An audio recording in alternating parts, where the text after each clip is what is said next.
혹시 여러분에게 단 한 가지의 초능력이 생긴다면 어떤 능력을 갖고 싶은지 상상해 보신 적이 있으신가요? 하늘을 자유롭게 날아다니는 능력, 혹은 물건을 자유자재로 다루는 능력 말입니다. 지금으로부터 약 140년 전 일본 메이지 시대엔 굳게 닫힌 벽 너머를 보고 수천 킬로미터 떨어진 장소를 들여다볼 수 있다고 알려진 이른바 천리안의 능력을 가진 여성이 있었습니다. 그리고 그녀는 훗날 제이호러의 대표작 링에 등장하는 사다코의 어머니 야마무라 시즈코의 모델이 되었다고 하죠.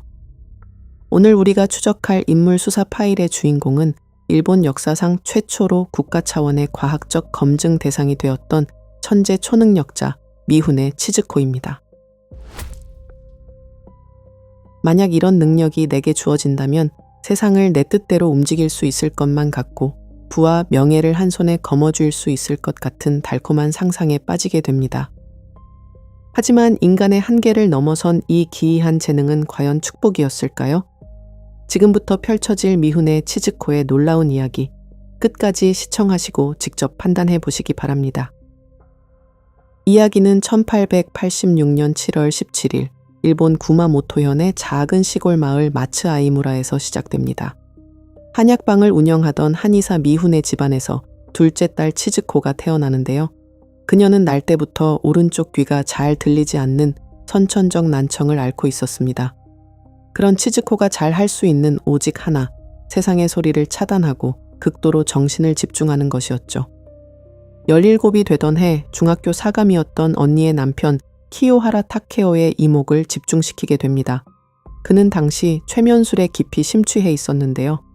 그런 키요하라의 눈에 비친 처제 치즈코는 너무나도 완벽한 사냥감이었습니다. 남의 말을 쉽게 거역하지 못하는 순종적인 성격에 한쪽 귀가 잘 들리지 않아 집중력이 비정상적으로 높은 상태. 키요하라는 치즈코를 의자에 앉혀놓고 매일 밤 최면을 걸기 시작합니다. 그리고 그녀의 귓가에 끊임없이 기괴한 주문을 속삭였죠. 너는 볼 수 있다. 너의 뇌는 사물의 이면을 꿰뚫어 볼 수 있다. 너는 투시 능력을 가졌다. 지독한 가스라이팅의 연속. 하지만 놀라운 일이 일어나는데요. 1904년 6월 15일 러일 전쟁이 한창이던 그때 일본의 거대한 군함 히타치 마루가 러시아 해군에 의해 격침되는 대참사가 발생합니다. 수많은 병사의 생사가 불분명해져 일본 전역이 패닉에 빠졌을 때 키요하라는 치즈코에게 명령하죠.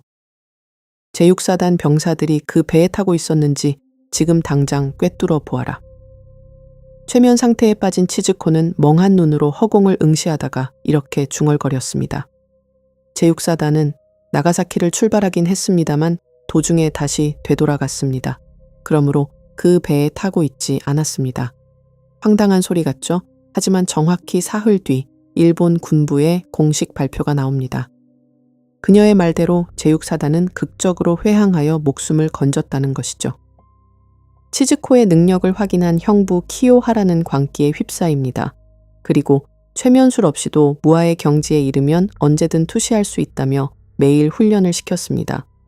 얼마 지나지 않아 치즈코는 마당에 있는 매화나무 껍질 속을 들여다보며 저 안에 벌레가 살고 있다고 말했고 나무를 쪼개자 실제로 벌레가 기어 나왔는데요. 이제 그녀의 투시는 사물을 넘어 인간의 장기까지 파고들었습니다. 환자의 몸에 손을 얹고 정신을 집중하면 어디가 썩어 들어가는지, 어디에 종양이 생겼는지가 대형 엑스레이처럼 머릿속에 그려졌던 것이죠. 이 소문이 퍼지자 치즈코 아버지의 한의원은 말 그대로 인산인해를 이루었습니다. 전국에서 몰려든 환자들로 발 디딜 틈이 없었고 엄청난 부가 축적되기 시작했습니다. 어느 날은 이웃 주민이 해수욕을 하다가 고가의 다이아몬드 반지를 깊은 바다에 빠뜨리는 일이 있었는데요. 수십 명이 동원되어 샅샅이 뒤졌지만 허사였죠. 이때 치즈코가 조용히 집중하더니 특정 바위 밑을 지목했고 놀랍게도 그곳에서 반지가 실제로 발견되었습니다. 이 신기한 소문은 대기업 미쓰이의 귀에까지 들어가는데요. 관계자들은 그녀를 오무타 지역으로 데려가 당시 검은 다이아몬드라 불리던 석탄 매장지를 찾아내라는 황당한 요구를 합니다. 지형을 살피던 치즈코는 조금 더 남쪽을 보세요. 저 아래에 거대한 검은 덩어리가 뭉쳐 있습니다. 라고 소리쳤죠. 그렇게 발굴된 곳이 바로 훗날 큐슈 최대의 탄광이자 유네스코 세계문화유산이 된 만다 탄광입니다. 당시 치즈코는 그 대가로 현재 가치에 무려 2천만 엔에 달하는 거액의 포상금을 받았다고 전해지는데요. 이 전설 같은 이야기는 구마모토현의 향토 자료관엔 선명히 기록되어 있지만 정작 만다 탄광의 공식 역사서에는 그녀의 이름이 완전히 지워져 있습니다. 그리고 이 살해금은 친아버지와 형부 사이의 추악한 소유권 분쟁, 즉 치즈코 쟁탈전으로 발전합니다. 한의사였던 아버지는 딸의 초능력을 이용해 본격적으로 돈을 긁어 모으려 했고 그녀의 초능력을 각성시켰다고 주장하는 형부 키요하라 역시 이 거대한 권리금을 포기할 생각이 없었죠. 하지만 그들에게 치즈코는 황금알을 낳는 거위였을 뿐 그녀의 영혼이 달아가고 있다는 사실엔 누구도 관심을 기울이지 않았습니다. 1908년 22이 된 치즈코는 육군 중위였던 카와치 카켄이라는 남성과 결혼을 하며 지옥 같은 집을 탈출하려고 시도하지만 동거를 시작한 지 3주도 되지 않아 남편은 만주 전선으로 출정을 가버립니다. 홀로 남겨진 치즈코를 시어머니는 못마땅하게 여겼고 집안일을 제대로 하지 못한다며 날마다 심한 구박을 퍼부었죠. 그러던 어느 날 휴가를 받아 집에 돌아온 남편에게 예상치 못한 일이 벌어졌습니다. 지갑 속에 있던 50엔 지폐가 감쪽같이 사라진 것인데요. 당시 50엔은 적지 않은 돈이었기에 남편은 집안 곳곳을 뒤졌지만 끝내 찾지 못했죠. 그 모습을 지켜보던 치즈코는 조용히 한마디를 건넸습니다. 혹시 어머님 방의 불단을 살펴보시는 게 어떨까요? 반신반의하며 불단을 확인한 남편은 깜짝 놀랐습니다. 치즈코의 말대로 그곳에서 사라졌던 지폐가 발견된 것인데요. 시어머니는 오히려 그녀를 의심했습니다. 돈이 어디 있는지 알고 있었다는 사실 자체가 수상하다는 것이었죠. 결국 시어머니는 치즈코가 돈을 훔쳐놓고 모르는 척한 것 아니냐며 더욱 심하게 몰아붙였습니다.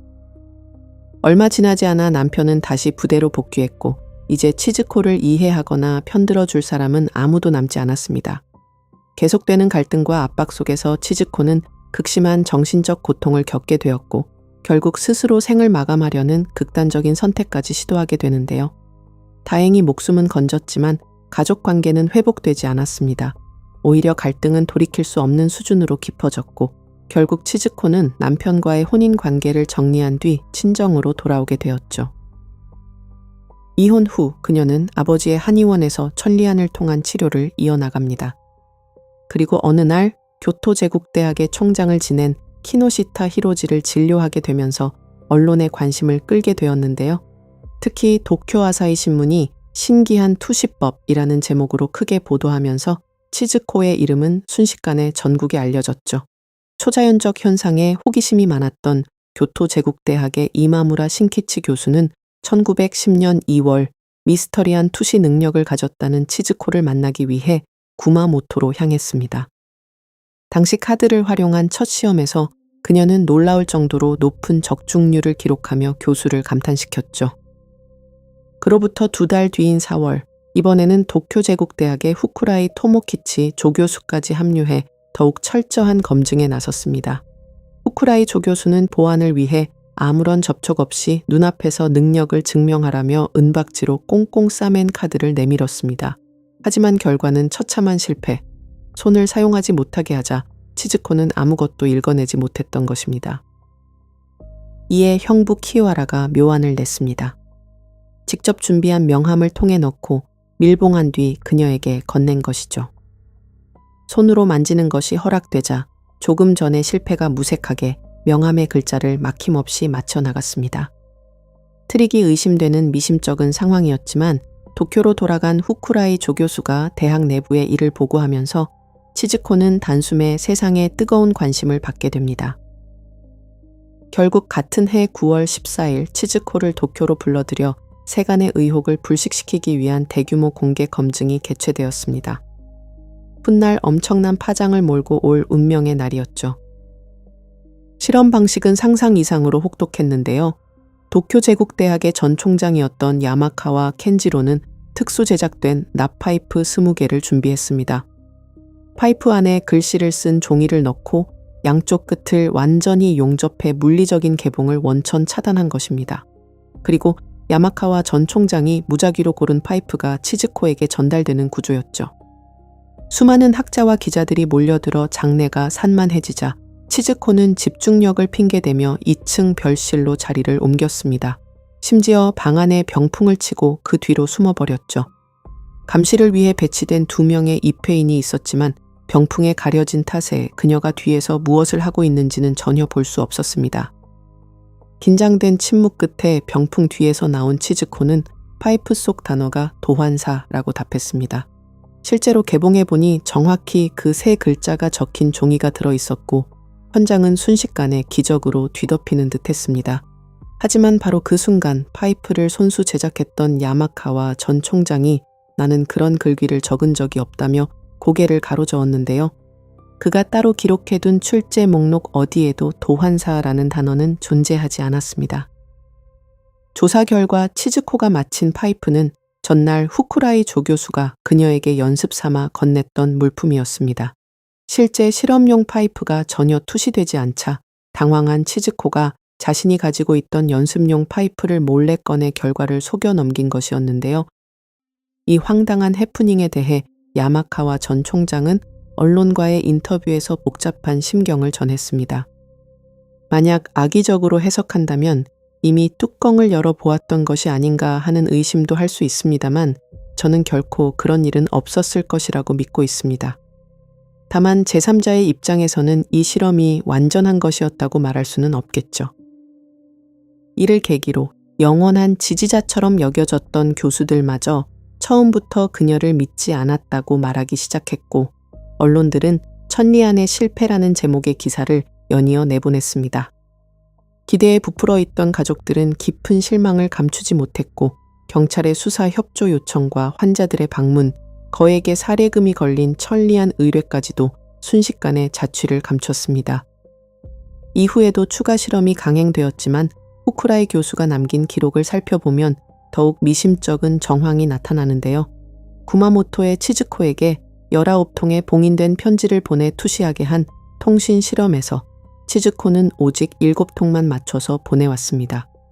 나머지 편지에 대해선 실수로 화로에 떨어뜨려 태워 먹었다거나 피곤해서 못하겠다며 돌려주지 않았던 것이죠.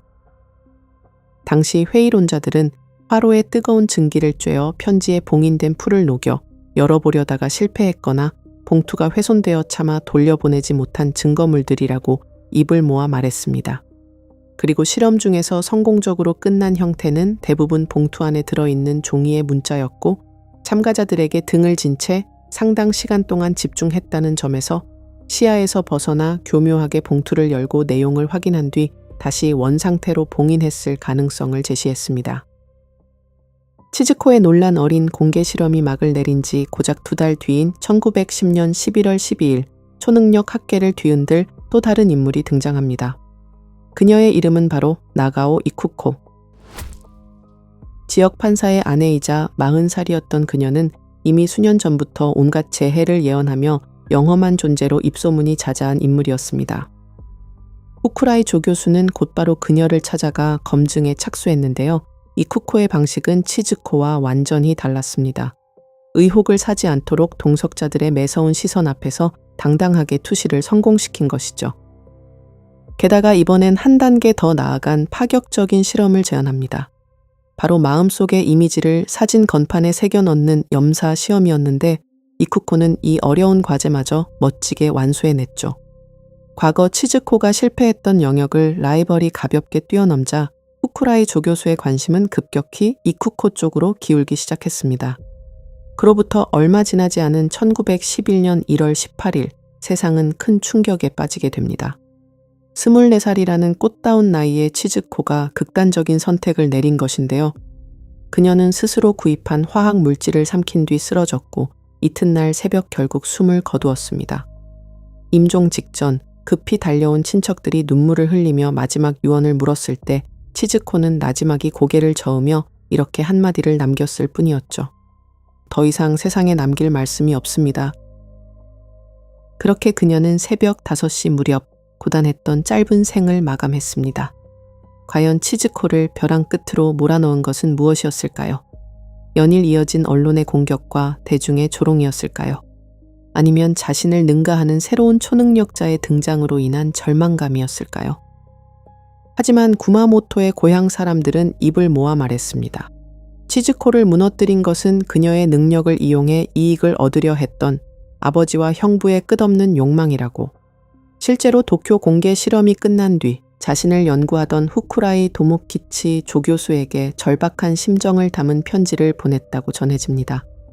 그 편지에는 모든 것을 뒤로 한 채 홀로 도쿄로 떠나고 싶다는, 지금의 삶에서 벗어나고 싶다는 간절한 호소가 담겨 있었죠. 그리고 그녀가 떠난 뒤 벌어지는 기이한 일들. 새로운 초능력자 나가오 이쿠코 역시 공개 실험에서 손기술이라는 의심과 함께 그녀와는 상관없었던 불륜 의혹까지 터지면서 원인 모를 급사로 세상을 떠나게 됩니다. 마치 먼저 간 치즈코가 자신을 버린 세상과 라이벌을 향해 저주를 내려 저승길 동무로 삼아 데려간 것처럼 말이죠. 후쿠라이 교수 역시 거짓 사기극으로 학문의 권위를 떨어뜨렸다며 대학에서 제명당하였고, 일본 학계에서 초능력 연구는 암묵적으로 금기시되었습니다. 그리고 이 잔혹한 천리안 사건은 훗날 소설가 스즈키 코지에 의해 오마주되어 우리를 공포에 떨게 한 영화 링으로 부활하게 됩니다. 현재 구마모토현 우키시 마츠아이의 한 호젓한 공원 구석에는 미훈의 치즈코의 무덤이 쓸쓸히 남아 있습니다. 어쩌면 그녀가 그날 밤 삼켰던 독극물보다 더 치명적이었던 건 어떻게든 자신을 이용해 돈과 명예를 쥐려 했던 인간들의 욕망이었을지도 모릅니다. 치즈코는 정말 신의 축복을 받았던 진짜 천리안이었을까요? 아니면 정교한 사기극이었을까요? 여러분의 생각을 댓글로 남겨주세요.